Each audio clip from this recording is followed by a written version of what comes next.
Karena harusnya dia menjadi tauladan, menjadi contoh. Itu pasangan. Harta demikian pula. Sungguh orang itu boleh iri terkait dengan harta apabila kita boleh iri kepada orang yang kaya apabila orang kaya itu membelanjakan hartanya di jalan Allah Subhanahu wa taala. Kita boleh iri. Manusia boleh iri pada dua orang. Pertama, orang yang diberi harta yang dengan hartanya itu mendekatkan dirinya kepada Allah Subhanahu wa taala. Dan yang kedua, orang yang cerdas, orang yang punya ilmu. Yang dengan ilmunya itu dia juga bisa ilmu itu jadi sarana bagi dia untuk mendekatkan diri kepada Allah Subhanahu wa taala. Maka kita boleh iri kepada dua orang itu. Kita boleh iri kepada dua orang. Boleh nggak Pak kita iri dengan teman kita yang punya istri solihah? Boleh nggak Pak? Ya boleh, tapi irinya yang benar. Irinya bagaimana? Nanti anak-anak kita carikan istri-istri yang solihah.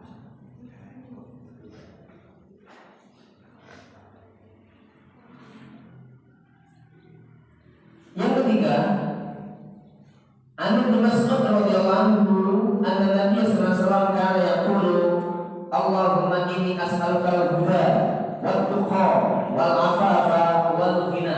Hadis riwayat Imam Muslim. Saya ingat doa ini saya awal-awalnya itu diajari oleh pelayanan Pak Boyo. Dr. Siti Supoyo, guru saya dulu, gurunya masalah juga.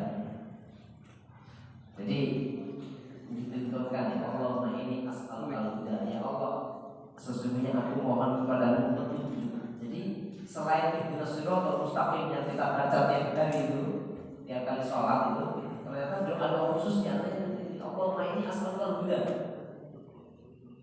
Walaupun juga ada yang lain ya, doa yang sangat itu tekankan lagi agar kita minta apa? Jamaah. Dan dilanjutkan, jamaahnya minta apa? Bukan nadir, bukan jamaah naim, tapi yang diminta firdaus. Loh, kok jamaah-jamaahnya kan nggak diminta? Iya, mintanya yang paling tinggi, surga firdaus. Mintalah surga firdaus. Bukan berarti nanti tidak mau mendapatkan yang lain-lain.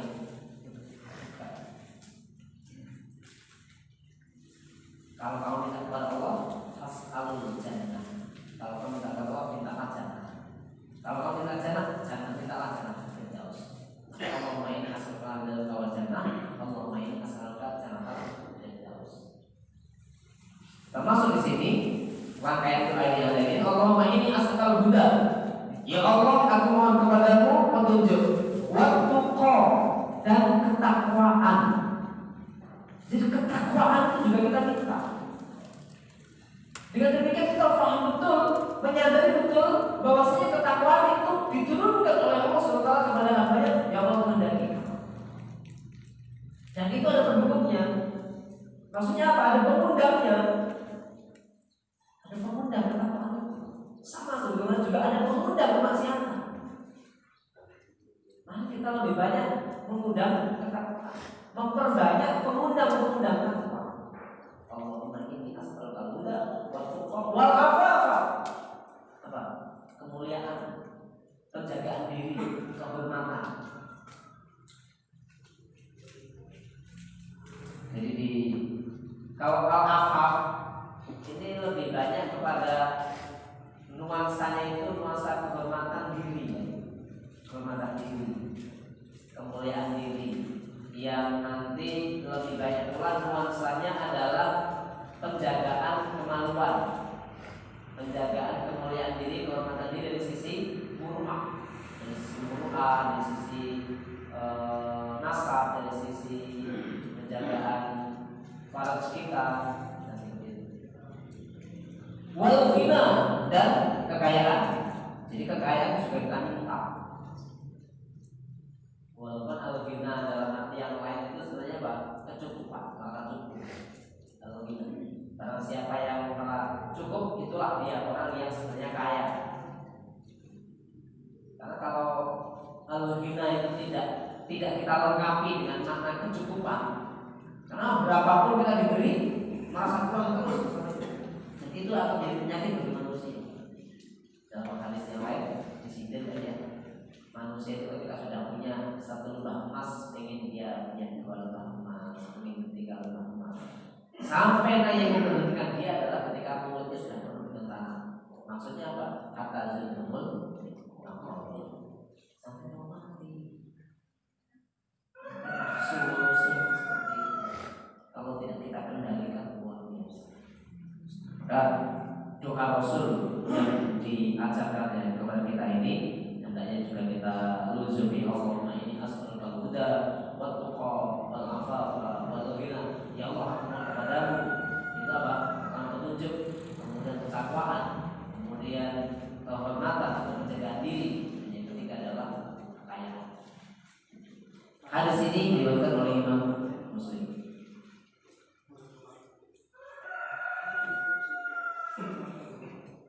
Ada keterangan al-ghina maksudnya kaya hati dan tidak merasa butuh terhadap apa yang ada di tangan orang lain. Jadi nggak terangsang juga. Tidak dipenuhi hati kita itu dengan iri dengki, tamak terhadap orang lain ya. Dan ini juga salah satu di antara nanti makna zuhud ya. Ya. Termasuk di antaranya apa? Izhad fit dunya. Zuhudlah kamu di dunia, maka kamu akan dikayakan oleh Allah. Wazhad fima indah, dan zuhudlah kamu dengan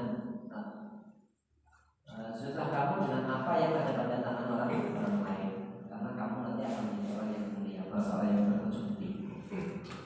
Allah dalam hadis ini menunjukkan kemuliaan beberapa hal dan perlindungan kepada Allah dalam semua kondisi. Ini kalau dikaitkan dengan takwa tadi itu, dalam bab takwa dalam kitab Al-Quran ini, itu apa? Ketakwaan itu kita minta, ketakwaan itu kita mohonkan kepada Allah Subhanahu Wa Taala. Berarti selain ketakwaan itu juga diusahakan oleh diri kita sendiri, ternyata ketakwaan juga merupakan sesuatu yang diturunkan oleh Allah Subhanahu Wa Taala. Berarti ada dua, nuansa takwa ada dua. Ada yang sifatnya mawahib dan ada yang sifatnya makasih. Tapi ingat, mawahib itu akan diberikan oleh Allah Subhanahu Wa Taala ketika ada makasih dari itu. Pemberian dari Allah Subhanahu Wa Taala itu akan diberikan kepada kita ketika kita mengusahakannya. Usahakan. Jadi antara dua hal tadi itu kita seimbangkan ya. Antara mawahib curahan dari Allah Subhanahu Wa Taala dan antara makasih sesuatu yang kita usahakan. Mawahib wal makasih kita harus seimbang. Yang keempat, hadis yang keempat, An Abi Tharif. Ini saya belum dapat keterangan ya. Abu Tharif itu siapa ya? Adi bin Hatim. Oh, ini juga biasa disebut dengan Abu Abdullah kalau salah. Adi bin Hatim. At-Ta'i. Dari Abu Tharif Adi bin Hatim At-Ta'i radhiyallahu anhu berkata, Adi bin Hatim ini kalau saya salah ingatnya dulunya ahli kitab Adi bin Hatim, dan dia juga menjadi seorang yang dalam kisahnya itu termasuk orang yang menjadi sebab turunnya ayat, yaitu ayat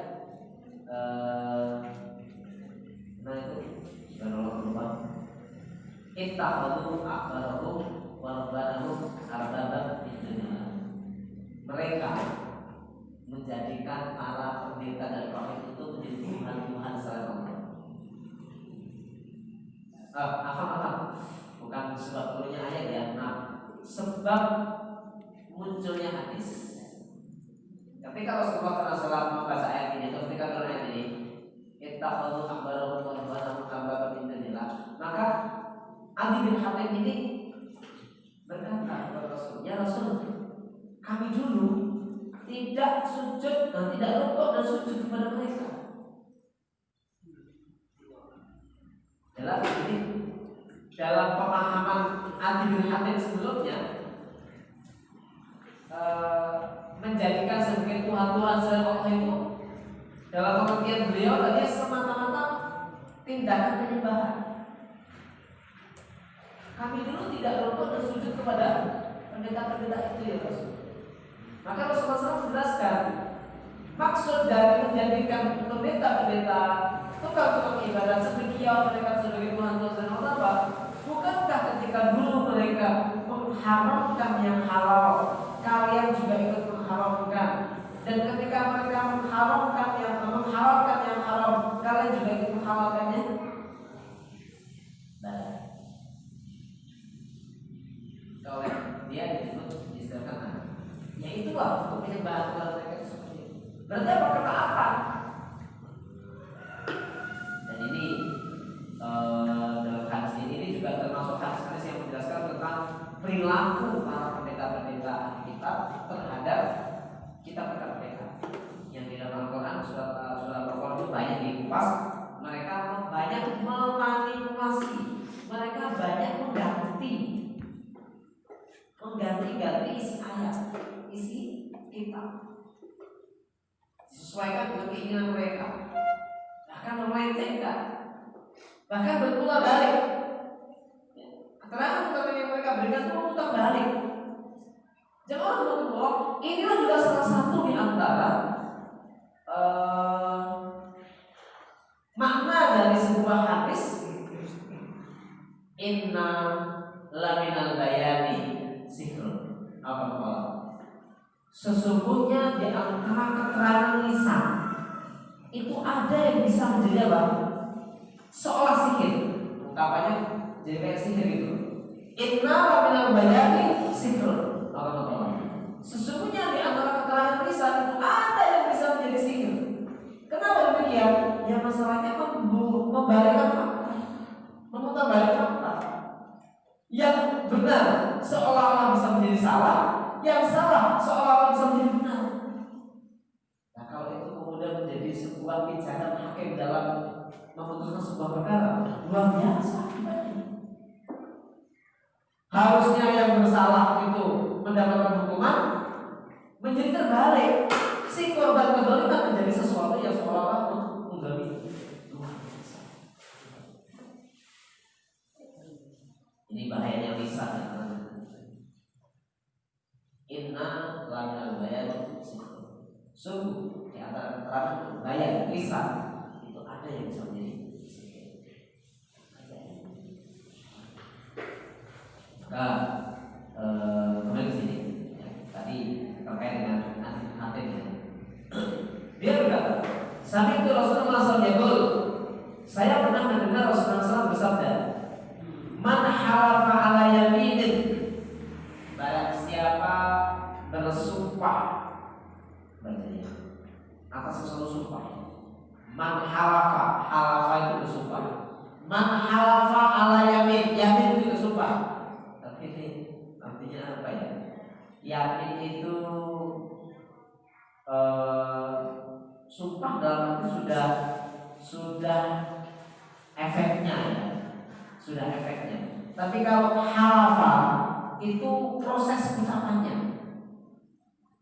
Maka diantaranya dikatakan wama malakat aimanukum. Itu diartikan apa? Hamba sahaya. Maksudnya apa? Sesuatu atau orang-orang yang kamu kuasai. Apa namanya? Yaminnya.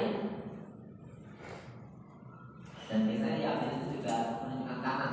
Maka sebagian kalangan tertentu ketika bersumpah itu sudah mengangkat tangan. Tangannya dia kalau kanan loh, kanan kiri. Dia kanan. Ketika disumpah itu ada yang atau kadang-kadang ketika disumpah angkat tangan memegang dada sebelah kiri. Itu sebuah sikap aja ya, sikap-sikap penekanan aja. Sampai tapi kalau buat kita ya, kalau buat kita penekanannya apa? Yang muslim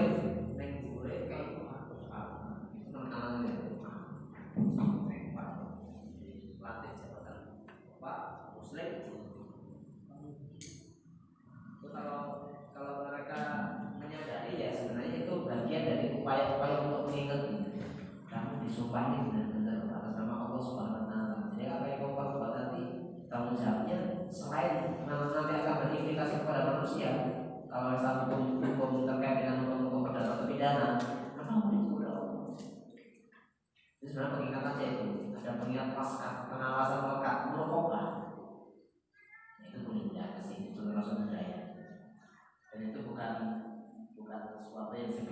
ta'abudi, bukan sesuatu yang sifatnya ta'abudi. Sehingga nanti kemudian kita katakan, apa sih setiap orang nikah kok kemudian diambilkan musaf atau di atasnya bid'ah itu? Saya tidak sampai sini. Karena itu bukan ta'abudi, itu bukan ta'abudi, tapi itu sesuatu yang sifatnya apa? Sesuatu yang sifatnya adalah kebiasaan. Yang ta'abudinya ada, mana ta'abudinya di situ? Ta'abudinya ada pada kata-kata sumpahnya itu ta'abudi. Karena nazar, sumpah itu bagian dari ibadah. Sumpah, nazar itu bagian dari ibadah. Karena itu sumpah dan nazar kita itu hanya kepada Allah Subhanahu wa Ta'ala. Diperuntukkan kepada Allah Subhanahu wa Ta'ala. Artinya nggak boleh dari yang lain-lain. Karena itu sumpah yang betul-betul diarahkan sumpah nanti kan bentuknya diantaranya apa? Menggunakan kata-kata sumpah dengan nama Allah. Nggak boleh dengan nama yang lain. Nah ini terkait dengan sumpah sama yang lainnya memang menjadi masalah ya, masih didiskusi. Walau banyak di kalangan kaum muslimin itu yang menggunakan sumpah atas nama Rasulullah SAW. Tapi kalau sumpahnya itu adalah didegradasi, itu masih dibolehkan. Anak-anak aja. Tapi kalau sumpahnya itu sumpah yang sifatnya adalah kebiasaan karena dialek atau budaya, itu tidak apa-apa. Contohnya orang Arab itu suka yang itu. Di abi antara umi, nah gitu kan? Sering itu. Di abi antara umi. Ini bapakku, kamu jadi buku. Itu maksudnya apa? Ungkapan kalau di bahasa Indonesia bukan kalau yakin, sumprit. Ngobrol apa gitu ya? Bener ketes. Yakin gak sumpah. Itu perkara aja tuh. Walaupun itu dulu saya diingatkan sama saya. Bos, jangan suatu-suatu. Saya dulu masih ingat itu masalah-masalah saya masih TK ya. Ketika ngobrol dengan kawannya terjadi debat dengan kawan EPL-an saya kecil. Yakin sumpah bagus juga. Debat yang jika gratis apa gitu. Tapi memang itu dulu juga suka untuk ini sih ya, main hampir judi sih ya, macam-macam dari waktu kecil itu masih ingat gitu ya. Nanti pakai bikin apa, bikin tantangan nanti terus tumpang di sini karet, kemudian kita jepret dari sini ke kanan sampai sejauh mana di tempat satu karet dan kita mulai gini wadah kalau kamu yang jauh-jauh itu apa namanya kalau yang berbeda itu diberi yang banyak kemudian di sini dikasih batu dulu dari apa satu kelopak singkong jebret aman juga biar semuanya ketika kena tidak karet-karet ujung dari menjadi milik dia judi kan itu saya ketawa oleh bapak saya mana dia bisa karet keleleng. Nah, banyak juga ini. Jemaah rahmatullah, kembali ke sini.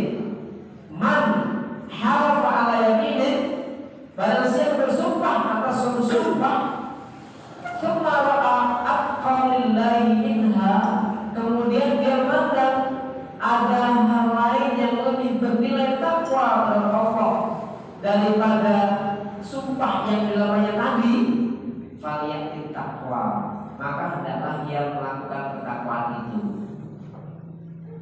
Jadi salah lagi kesimpulannya, barang siapa bersumpah atas suatu sumpah, kemudian dia memandang ada hal lain yang lebih bernilai takwa terhadap Allah daripada sumpah yang dia lakukannya tadi, maka hendaklah dia melakukan ketakwaan itu. Hadis riwayat Muslim, nomor hadis 1651, derajatnya sahih.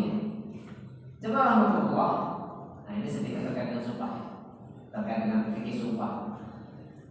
Seseorang bersumpah itu boleh, itu sesuatu yang boleh. Tapi atas nama Allah Subhanahu wa Ta'ala dijaga nama Allah. Dan sesuatu nilai sumpah, isi sumpah, jika tadinya bukan perkara wajib, ketika sudah dia sumpahkan atas nama dia untuk dia atas dirinya, maka menjadi sesuatu yang wajib. Itulah salah satu di antara paham nadar. Itulah salah satu di antara arti nadar. Contoh, seseorang bernadar bersumpah. Ini contoh aja. Demi Allah, jika saya, misalnya seorang kelas 3 SMP atau SMA menjelang umur untuk ujian. Demi Allah, kalau saya nanti lulus dengan nilai terbaik di sekolahku ini, dengan nilai terbaik di sekolahku ini, aku akan puasa 2 hari. Itu nadar. Kalau ternyata betul dia lulus dengan nilai terbaik di sekolah itu, di sekolah dia, saum tadinya yang hanya sunnah bagi dirinya menjadi wajib, harus ditunaikan. Itulah nadar, itulah sumpah. Maka dalam hadis Rasul yang lain, kalau kamu bersumpah untuk bertakwa, kalau kamu bersumpah untuk taat kepada Allah, maka tunaikanlah apa namanya, tepati sumpah itu. Ya, kalau semuanya sumpah sesuatu yang boleh, harus dilaksanakan. Tapi sebaliknya atau selanjutnya hadis itu mengatakan, kalau bersumpah untuk bermaksiat kepada Allah, fala yaksir. Jika kamu bersumpah untuk bermaksiat kepada Allah, jangan kamu maksiat. Tapi apa? Tunaikan nada. Kalau tunaikan kafar. Nah, berarti kan menyelesaikan sumpah. Jika seseorang bersumpah atau bernada untuk bermaksiat, kalau aku lulus dengan nilai terbaik dari sekolah ini, aku pakai buku Homer, tak pakai untuk pesta nih kawan-kawan. Betul, dia lulus dengan nilai terbaik di sekolah itu. Hakikatnya dia akan beli Homer dan mabuk-mabuk dia dan teman-temannya itu wajib bagi dirinya aslinya. Karena jangan putus istri. Wajib dan apa? Kan maksudnya apa? Harusnya dia tunaikan, tapi kalau itu melanggar aturan Allah, jangan dilakukan sumpah itu. Tidak boleh, karena ini maksiat kepada Allah. Tetapi karena melanggar sumpah, tunaikan kafar sumpah. Apa kafar sumpah? Kamu tadi berniat untuk melakukan umrah dan ya, batalkan sumpahmu dengan salah satu yang ringan aja, itu 2 hari. So, 3 hari berturut-turut. Atau kalau tidak, beri makan 10 orang miskin. Itulah kafarat dari sumpah. Ada satu lagi yang perlu berat sebenarnya, yaitu apa? Bebaskan budak. Kalau tidak punya budaknya, atau tidak punya uang untuk beli budaknya, ya maka bagaimana? So, 3 hari berturut-turut. Atau beri makan orang miskin 10 orang. Ada juga yang baik pakai makanan dan pakaian. Ada yang masuk makanan dan pakaian. Cuma Allah. Maka ini kalau kemudian walaupun bukan kemaksiatan ya dalam hadis ini, walaupun bukan kemaksiatan, tapi kalau ternyata selain atau bahkan bisa jadi lawan dari apa yang dia sumpahkan tadi itu nilainya lebih takwa kepada Allah, maka hendaklah dia melakukan sesuatu yang sifatnya lebih bertakwa kepada Allah Subhanahu wa taala. Contoh jemaah Allah, contohnya sumpah yang dilakukan oleh Abu Bakar Siddiq ketika Mistah masih sepupunya Abu Bakar, ponakannya Abu Bakar, itu ikut membincangkan hal-hal buruk Aisyah, hal-hal yang sifatnya hadisul ifki, kebohongan. Maka Abu Bakar As-Siddiq itu bersumpah untuk tidak lagi berikan nafkah kepada Mistah. Tetapi surat Al-Hujurat, surat Al-An'am ayat yang ke-22, surat Al-An'am ayat ke-22 itu menyebutkan tidak pantas orang yang punya kelapangan rezeki, hubungan kekerabatan, memutuskan sedekah kepada orang muslim lagi miskin dan padahal dia butuh masjid. Sampai firman Allah, "Ala tuhibbuna yaghfirullahu lakum?" Bukankah kalian lebih suka Allah mengampuni dosa-dosa kalian? Maka begitu ayat itu turun, Abu Bakar langsung mengatakan, "Bala, ya, inna nuhibbu ayyaghfirullahu lana." Sungguh kami lebih suka Allah mengampuni dosa-dosa kami. Setelah itu Abu Bakar kembali menafkahi kepada Mistah dan dia juga bersumpah, demi Allah aku tidak akan lagi memutuskan sedekah kepada Mistah ini. Dan selanjutnya juga Abu Bakar memberikan membayar kafarat sumpah. Artinya apa? Ternyata memberi sedekah itu lebih takwa ketimbang memutus sedekah. Walaupun tadi dia sudah bersumpah. Memutus sedekah kan itu bukan maksiat. Tapi sedekah. Sedekah itu tertentu. Kalaupun tidak dilaksanakan ketika itu sifatnya tertentu, maka itu bukan sebuah kemaksiatan. Tetapi karena dia sumpah, maka Abu Bakar memandang bahwasanya menyelisih isi sumpah itu lebih baik dalam perkara ini, maka beliau melanggar isi sumpahnya, membayar kafarat sumpah dan kemudian melaksanakan sesuatu yang sifatnya berbalikan dengan isi sumpah tersebut. Ini ketika nilai sumpahnya, sesuatu yang di luar sumpah ternyata lebih baik daripada isi sumpah itu sendiri. Baik, teman-teman, satu lagi sebagai kasus terakhir terkait dengan masalah ini.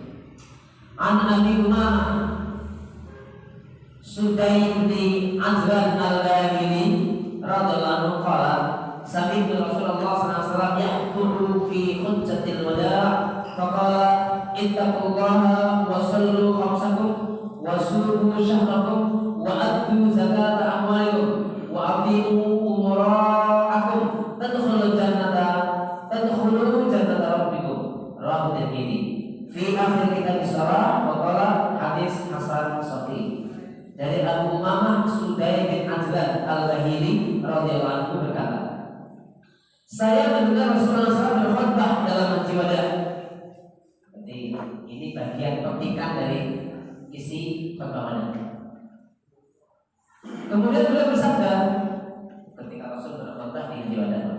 Kemudian beliau bersabda, bertakwalah kepada Allah, lakukanlah sholat 5 waktumu, berpuasalah dalam bulanmu, tunaikanlah zakat harta-hartamu, dan taatilah pemimpin-pemimpinmu, maka kalian akan dapat memasuki surga Rabbmu. Hadis ini riwayat Tirmidzi di dalam akhir kitab sholat, dan beliau berkata hadis ini hasan sahih. Jemaah Allah, penjelasannya Nabi SAW memulai khutbahnya dengan takwa, karena takwa merupakan dasar. Karena takwa merupakan perkara yang meliputi segala yang dilakukan, dan itu merupakan apa? Perintah, meliputi segala perintah dan meninggalkan segala larangan. Kemudian Rasul menyambungkan takwa ini dengan perkara-perkara berikutnya, yaitu kalau diungkapkan di sini apa? Perintah takwa itu kan umum. Takwa itu cakupan umum. Dan dalam cakupan umum tadi ada, yaitu apa? Sholat, ada zakat, ada shaum, ada taat kepada pemimpin. Itu semuanya masuk di dalam ranah takwa. Ini kalau dalam bahasa Arab itu ada mengemukakan yang umum, baru yang berikutnya. Saya masih ingat dulu itu gaya bahasa apa namanya? Totem pro parte. Nah, masih ingat saya. Totem pro parte, gaya bahasa totem pro parte, yaitu apa? Menyebutkan yang sifatnya menyeluruh, baru kemudian yang rinciannya. Ini ada nilai tersendiri, yaitu apa? Menekankan yang umum tadi itu, memberikan sesuatu yang sifatnya umum tadi itu, baru kemudian rinciannya. Walaupun tadi dalam gaya bahasa yang ada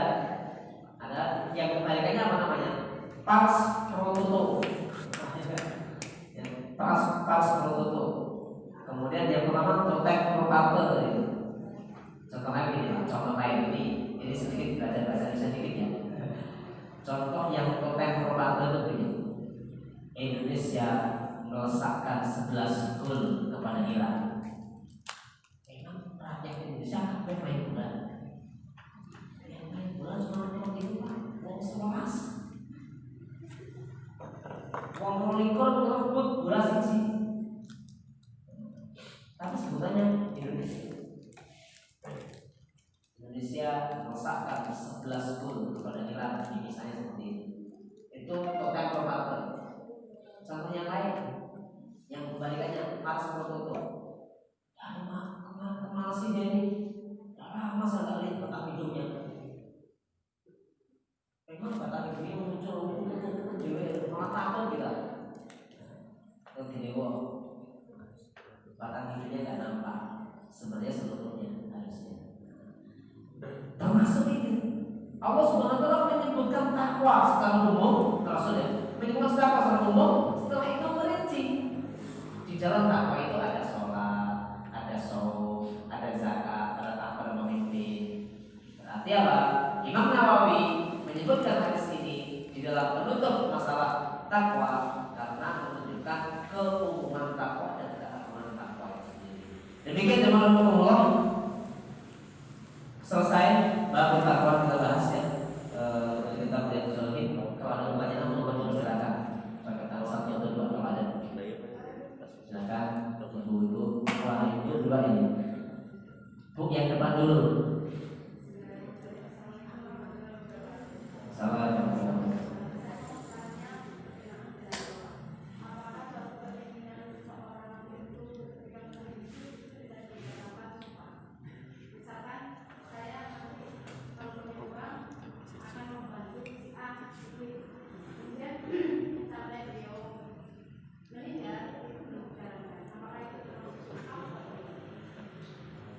Itu keinginan harapan. Jadi ketika tidak ada kata-kata Allah demi Allah atau sesuatu yang sifatnya seperti itu, misalnya demi dan menguasai langit dan bumi, tidak ada kata-kata seperti itu, model seperti itu, maka itu hanya harapan. Dan harapan bisa jadi itu terwujud dan bisa jadi tidak. Sama sebagaimana Rasul berharap tahun depan bisa saum tanggal 9 Muharram. Ternyata apa? Tahun depan Rasul sudah tidak ada. Karena itu Rasul sebutkan ketika Muharram tahun 11 Hijriah. Muharram tahun 11 Hijriah. Beliau Rabiul Awal 11 Hijriah meninggal. Sehingga Muharram 12 Hijriah tahun 12 beliau sudah tidak ada. Tapi kerabat-kerabat Rasul juga tidak pernah tidak membayarkannya. Atau dengan kata lain, memang itu bukan Anda. Tapi itu la'ala. Karena sebenarnya juga la'ala. Asal la'ala. Ketika tidak ada kata-kata sumpah, maka itu bukan Anda. Tapi sudah ketika ada kata-kata sumpah yang senada dengan sumpah, maka itu bisa jadi nadar. Dan nadar itu menjadi kalau belum tertunaikan, kemudian masih ada ahli warisnya, maka itu warisan Anda. Karena warisan itu dua, hak dan kewajiban. Hutang kepada Allah, hutang kepada adami, maka juga dibayarkan. Itu Bu ya. Yang kedua.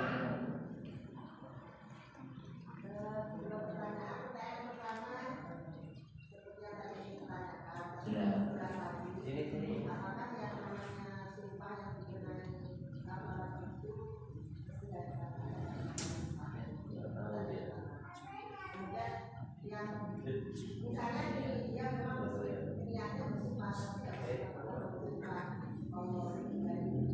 Niat dan hati.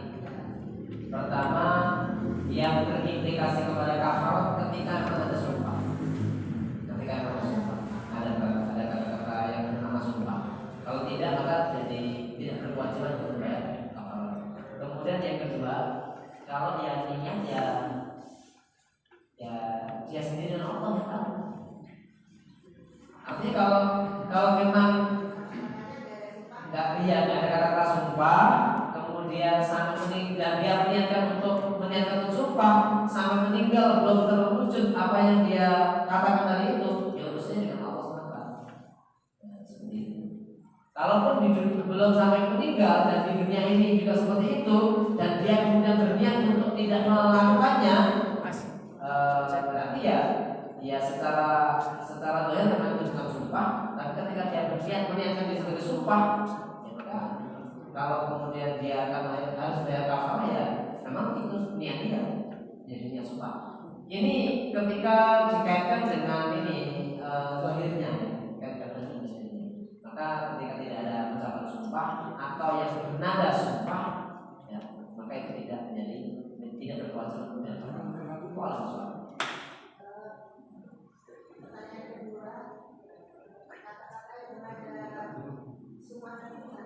Misalnya demi Allah, atau kalau dalam bahasanya bisa billahi, wallahi, tallahi, atau waladhi nafsi biyadihi, demi zat yang jiwaku ada di tangannya, jiwa zat demi zat yang menguasai langit dan bumi, demi zat yang menciptakan langit dan bumi, demi zat yang maha segala-galanya, maka itu punya makna atau bermakna sumpah atas nama Allah Subhanahu wa Ta'ala. Kalau tidak, ikrar enggak. Ikrar itu jika memang tidak diikuti dengan sumpah, juga tidak bukan sumpah. Ikrar itu pengakuan, pernyataan. Ikrar itu sebagai pernyataan. Tapi kalau dalam pernyataan itu memang ada nada sumpahnya, tidak sumpah. Ya, kalau dalam ikrar itu tidak ada kata-kata demi Allah atau senang itu, maka itu hanya penekanan saja. Azam. Kayaknya ketika menyusun kata-kata itu kan juga ada diskusi. Ini gimana ini? Ikrar anak kita ini mau kasih nama demi Allah, ada nama demi Allah dan yang atau yang senang itu apa enggak? Karena nanti kalau dikasih implikasinya sumpah. Kalau tidak, maka penekanan saja. Ya, ini juga fikih nazar, fikih sumpah, fikih kafarah itu harus dipelajari. Karena nanti kadang-kadang enggak belum bisa memahami itu. Baik, selesai itu. Oh, sebentar, nanti ada di bawah. Kita pernah juga bilang melakukan itu sebenarnya di syariat Islam itu ada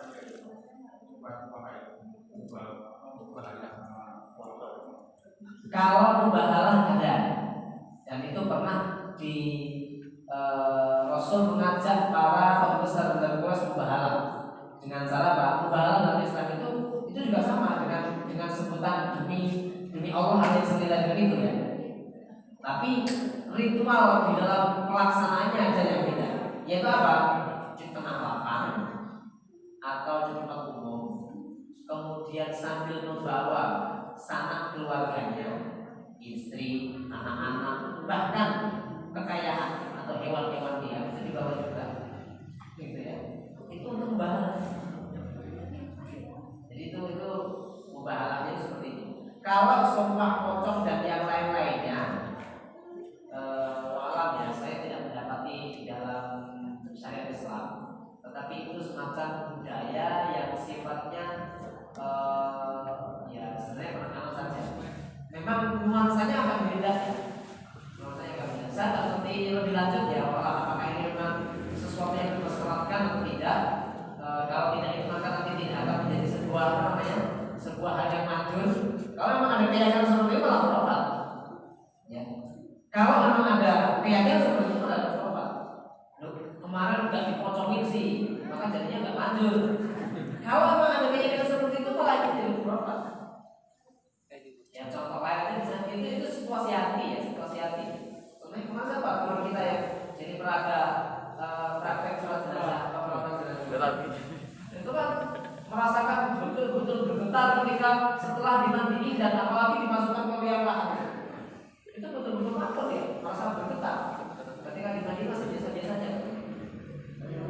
Ketika dimandiin masih biasa-biasa saja. Tapi ketika mulai selesai dimandiin, didudukkan di sini gitu ya.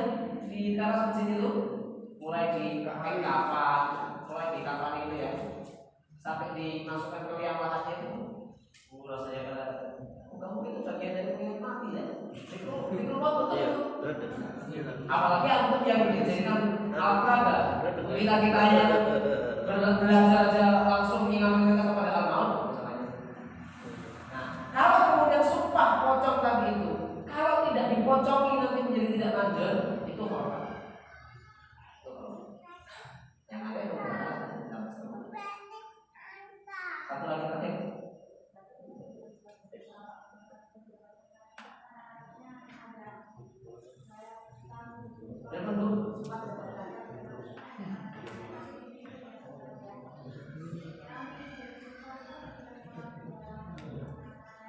Oh iya sumpah itu sumpah.